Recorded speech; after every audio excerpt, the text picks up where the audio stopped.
After Covid हमने देखा कि किस तरह का पेंडेमिक था, ठीक है, हर इंसान कहीं ना कहीं इफेक्टेड था, चाहे वो क्लोजेस्ट से हो चाहे वो दूर से हो। इसमें निकल के ये आया कि आप कितने स्ट्रॉन्ग हैं, आपकी इम्यूनिटी कितनी अच्छी है कि आप किसी तरीके के वायरस को फाइट कर सकते हैं।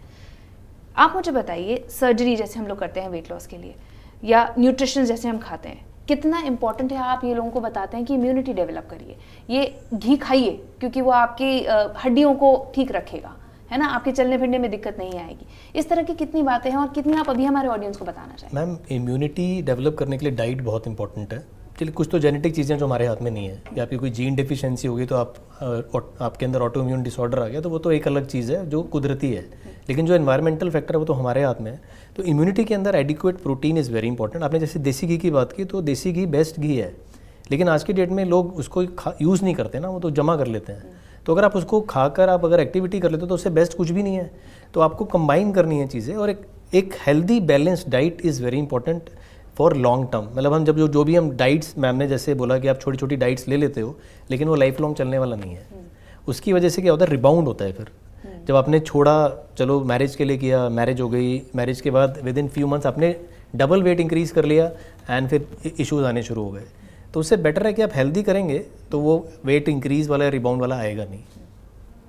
मैम, आपसे भी कुछ टिप्स मैं इससे रख के लेना चाहूँगी कि इम्यूनिटी बढ़ाने के लिए वो इम्पॉर्टेंट है। डाइट जो हम ले रहे हैं रोज़मर्रा की ज़िंदगी के लिए, फिट रहने के लिए एक चीज़ है, बट इम्यूनिटी किन चीज़ों से बढ़ती है आउट ऑफ द किचन? कुछ टिप्स बताएं। अगर मैं इम्यूनिटी की बात करूं तो जैसा अभी आपने देखा होगा कि कोरोना काल में Limcee is very much important. हर डॉक्टर प्रिस्क्राइब कर रहे हैं लिम्सी खाओ, लिम्सी खाओ। What is Limcee? It's a totally vitamin C. अगर मैं विटामिन सी की बात करूं कि लिम्सी आप ले रहे हैं या कोई मेडिसिन से आप इम्यूनिटी ले रहे हैं, तो आज लिया तो डेफिनेटली कल भी उसकी डोज है ही, it will not deposit in your body. तो आपको वो चीज़ों को कैरी करना है। अगर मैं लिम्सी की जगह प्रतिदिन मॉर्निंग की शुरुआत नींबू पानी से करूं, या जो नॉर्मल चाय हम ले रहे हैं तो अदरक है, दालचीनी और तुलसी का चाय, अगर ये टी बना के ले लिया तो definitely it will work, body में इम्यूनिटी बढ़ रही है। सैलड्स गायब है, वो सैलड रायता में कन्वर्ट हो गए हैं, वो भी काफ़ी पाइनएप्पल रायता, बूंदी रायता। तो जो सैलड को सैलड ही रहने दें, सो दैट आप फाइबर को डिस्ट्रॉय नहीं कर रहे, सॉल्युबल फाइबर आपके बॉडी में जा रही है। एंड सैलड की ड्रेसिंग किसी ऑयल की जगह सॉल्ट एंड लेमन वाटर से करें, तो उससे हमारी बॉडी में इम्यूनिटी भी बढ़ेंगी और हमारी बॉडी की डाइजेशंस अच्छी रहेंगी। जो भी खाना हम खा रहे हैं इट विल नॉट, ये हमारी बॉडी में डिपॉजिट कार्बोहाइड्रेट के फॉर्म में ज़्यादा नहीं हो पाएंगे, क्योंकि हमने लेमन लिया है तो वो उसकी डाइजेस्टिबिलिटी को भी हाई करेंगे। तो जब भी चाय का बनाने की बात करें तो तुलसी पत्ते, अदरक, काली मिर्च इसका इस्तेमाल करें। नींबू पानी खाने के बाद ज़रूर लें।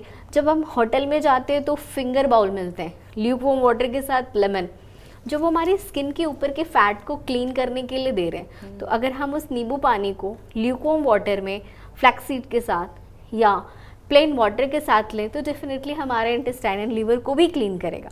तो ये इंपॉर्टेंट है कि आप किस चीज़ को किस टाइम पे ले रहे हो, कौन से कॉम्बिनेशन में ले रहे हो, तो डेफिनेटली आपकी इम्यून सिस्टम आपको सपोर्ट करेंगे।